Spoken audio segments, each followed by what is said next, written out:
शिव जी का आध्यात्मिक रहस्य। शिव जी नारी भी है और नर भी है। शिव जी पुल्लिंग भी है, स्त्रीलिंग भी है। शिव जी एक आध्यात्मिक रहस्य के रूप में है, जिनको सब नहीं जान पाए। जान वही पाया जो अध्यात्म का ज्ञान रखता है। सृष्टि के निर्माण के समय या सृष्टि के निर्माण के हेतु शिव जी ने अपने शक्ति को स्वयं से पृथक किया। अर्थात जब सृष्टि का निर्माण हो रहा था तब शिव जी ने अपने से शक्ति को अलग कर दिया। शिव स्वयं पुल्लिंग के तथा उनकी जो शक्ति है वो स्त्रीलिंग की घोतक है। अर्थात शिव जी जो है पुल्लिंग के घोतक है और उनकी जो शक्ति है वो स्त्रीलिंग की घोतक है। पुरुष शिव और स्त्री शक्ति का एका होने के कारण शिव जी नर भी हैं और शिव जी नारी भी हैं। इसीलिए उन्हें अर्धनारीश्वर कहा गया। जब ब्रह्मा जी के द्वारा सृष्टि का निर्माण कार्य में बहुत बड़ी बाधा आ गई, रुकावट आ गई, तब परमात्मा सदाशिव ने अपनी शक्ति को विभक्त कर दिया और तब उन्होंने नर और नारी दोनों स्वरूप को धारण कर लिया। तब ब्रह्मा की सृष्टि प्रारंभ हो पाई। इसलिए शंकर भगवान को अर्धनारीश्वर भी कहा जाता है। जब ब्रह्मा जी ने सृजन कार्य करना आरंभ किया तब उन्होंने पाया कि रचनाएं अपने जीवनोपरांत नष्ट हो जाएंगी तथा उन्हें हर बार नए सिरे से सृजन करना पड़ेगा। गहन विचार, गहन अध्ययन, गहन चिंतन के उपरांत ब्रह्मा जी किसी निर्णय पर नहीं पहुंच पाए।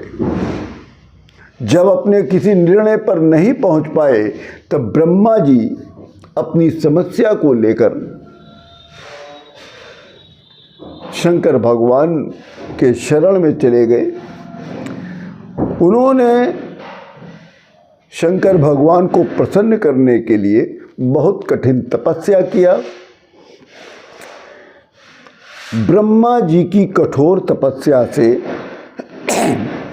सदाशिव प्रसन्न हो गए और ब्रह्मा के समस्या के समाधान हेतु सदाशिव ने अपने अर्धनारीश्वर स्वरूप में प्रकट हो गए। अर्धभाग में शिव थे और दूसरे अर्धभाग में शिवा थी। अपने इस स्वरूप से शिव ने ब्रह्मा को प्रजननशील प्राणी के सृजन की प्रेरणा को प्रदान किया। साथ ही साथ उन्होंने पुरुष और स्त्री के समान महत्व का उपदेश भी दिया। इसी समय शंकर भगवान ने अपने पांचों मुखों को भी प्रकट किया था।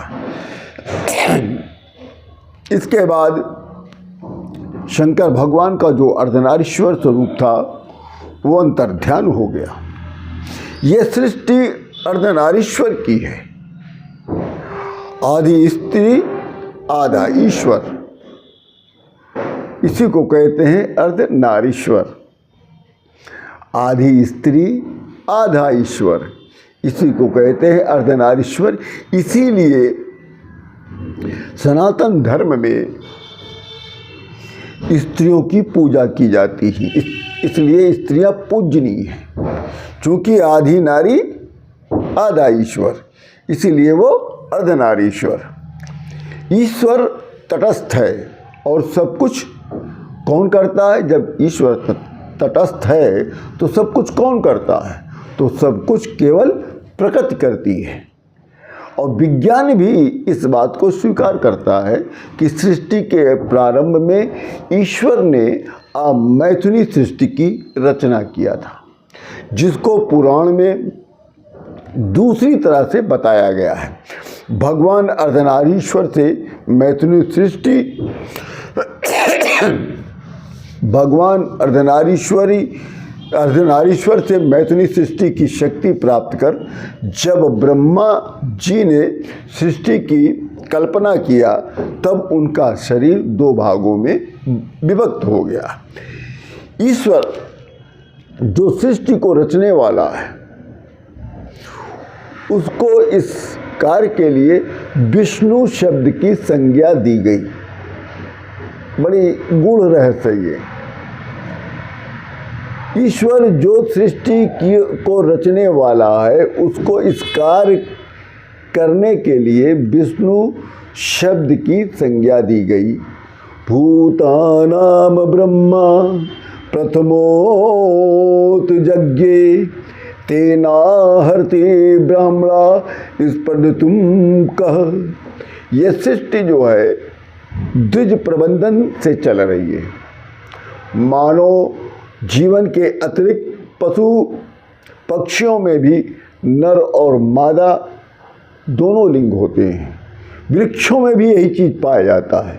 वृक्षों में भी नर और मादा ये दोनों लिंग पाए जाते हैं। बिजली में भी दो लिंग होते हैं, एक पॉजिटिव एक निगेटिव। आप ध्यान से देखिए इस बात को। अगर आप अध्यात्म से थोड़ा सा अगर इंटरेस्ट रखते होंगे तो समझ में आ जाएगा। केवल मानव में ही दो लिंग नहीं होते, स्त्री और पुरुष।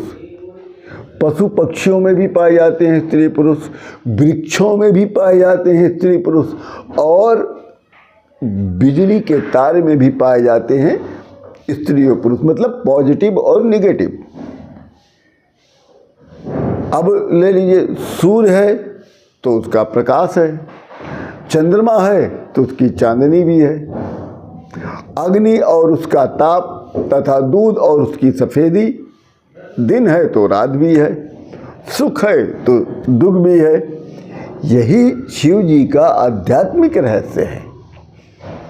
अगर सूर्य है तो सूर्य आपका हो गया पुरुषलिंग, चंद्रमा है स्त्रीलिंग,